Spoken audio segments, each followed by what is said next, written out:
नीतीश कुमार को कंगाल मुल्क पाकिस्तान के गैंगस्टर शहजाद भट्टी ने अंजाम भुगतने की धमकी दे दी है। कौन है ये शहजाद भट्टी, बताएंगे आपको। ये भी बताएंगे कि उसकी खोखली धमकी के बाद उस पर क्या एक्शन लिया जा रहा है। लेकिन सबसे पहला सवाल यह है कि धमकी दी क्यों गई है।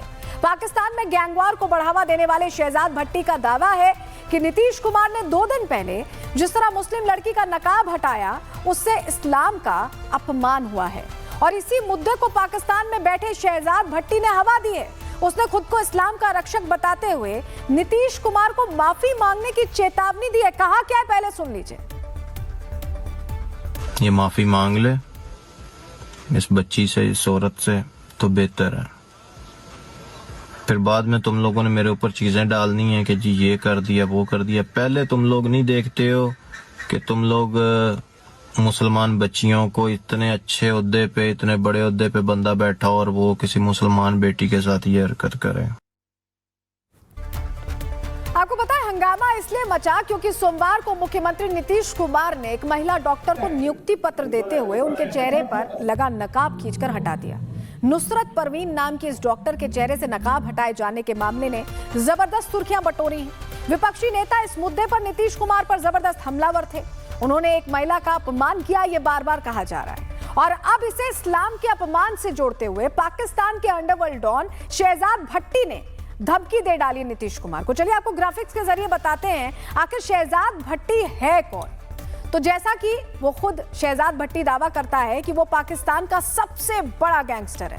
वो तब चर्चा में आया जब उसने गैंगस्टर लॉरेंस बिश्नोई को जान से मारने की धमकी दी थी। पहले दोस्त हुआ करता था, फिर दुश्मन हो गया और इसी के बाद लॉरेंस के भाई अनमोल बिश्नोई ने जान का खतरा बताते हुए कोर्ट से बुलेट प्रूफ जैकेट और बुलेट प्रूफ गाड़ी की मांग की थी।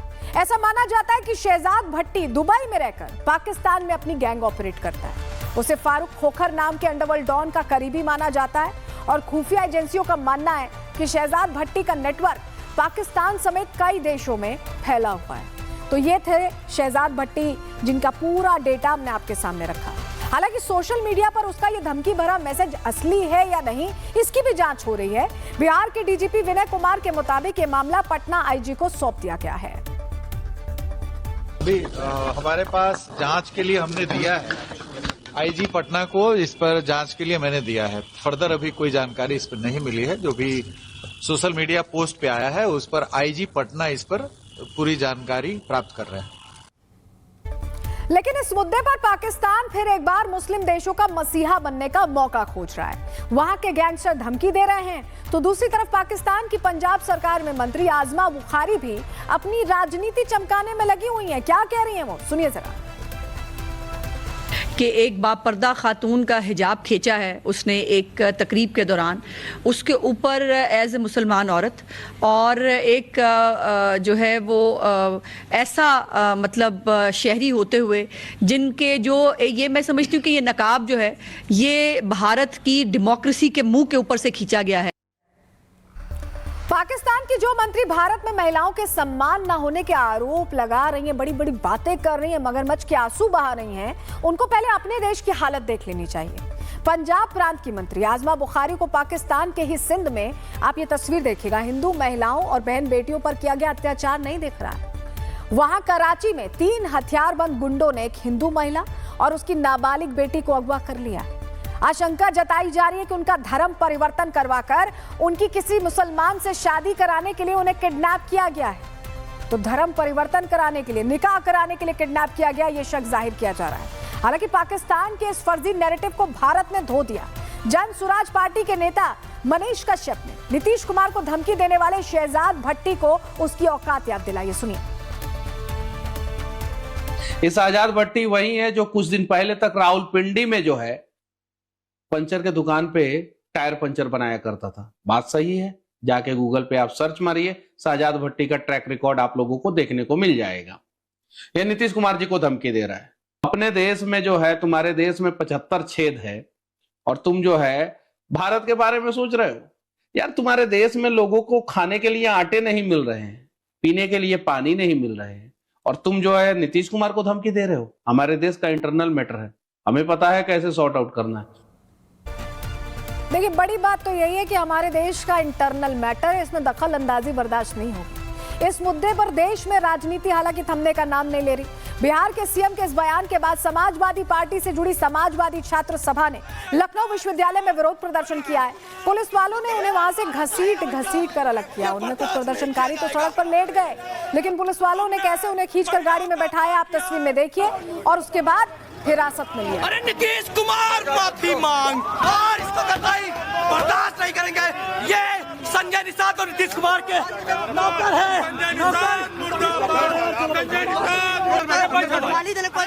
जिस तरीके से नीतीश कुमार ने जिस तरीके से महिलाओं का अपमान किया है, आज समाजवादी छात्र सभा के लोग इसका विरोध प्रदर्शन कर रहे हैं और इसको कतई बर्दाश्त नहीं करेंगे।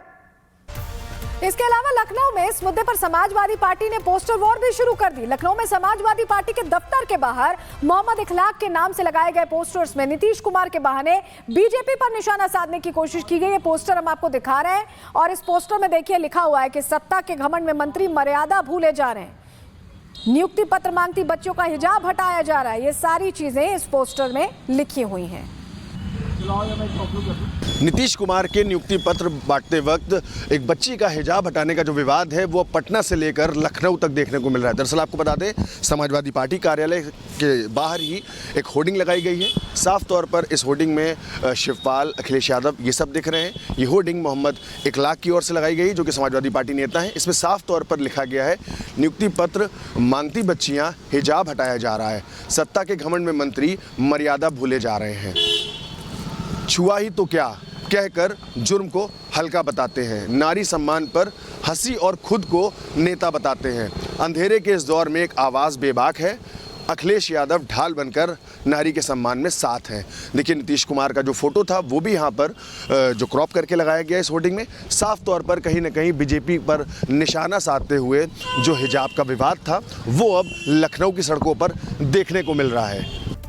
लेकिन देखिए इसी हिजाब के मुद्दे पर दुनिया के बाकी देश क्या कर रहे हैं वो भी आपको बताते और दिखाते हैं। अभी हफ्ते भर पहले की बात है, ऑस्ट्रिया की सरकार ने 14 साल से कम उम्र की छात्राओं के हिजाब पहनकर स्कूल जाने पर पाबंदी लगा दी, बकायदा कानून बनाकर कि बच्चियां हिजाब पहनकर स्कूलों में नहीं जाएंगी। लेकिन हैरत की बात पता है क्या, ये फैसला वहां मान लिया गया।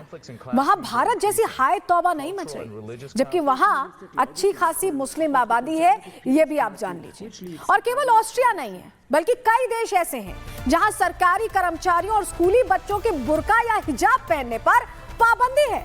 ग्राफिक्स के जरिए आपको पूरी जानकारी दे देते हैं। देखिए हाल ही में ऑस्ट्रिया ने अपने यहाँ जो छात्राएं उन्हें हिजाब पहनने पर पाबंदी लगाई, वो तो आपने देख ही लिया, हमने आपको खबर बताई। फ्रांस में ये 2011 में ही हो चुका है। फ्रांस पहला यूरोपीय देश था जिसने सार्वजनिक जगहों पर चेहरा ढकने वाले हिजाब और नकाब पहनने पर बैन लगाया था। बेल्जियम में भी पूरा चेहरा ढकने पर मनाही है, वहां भी 2011 से ही ये नियम लागू है। नीदरलैंड्स एक ऐसा देश है, वहां जून 2018 में बकायदा कानून बनाया गया था कि अस्पताल और स्कूल जैसी सार्वजनिक जगहों पर चेहरा ढकना मना होगा। जर्मनी में साल 2016 में वहां की सरकार ने पूरी तरह से चेहरा ढकने पर पाबंदी लगा दी थी। नॉर्वे में छात्र तो दूर, टीचर भी चेहरा ढककर स्कूल नहीं आ सकते। स्पेन के कई शहरों में लोकल लेवल पर यह फैसला लिया गया है कि वहां सार्वजनिक जगहों पर चेहरा ढककर निकलना मना है। ब्रिटेन जहां तेजी से मुसलमान बढ़ रहे हैं, वहां के स्कूल में भी हिजाब और नकाब की इजाजत नहीं है। आप समझिए कई देशों में यह फॉर्मूला है।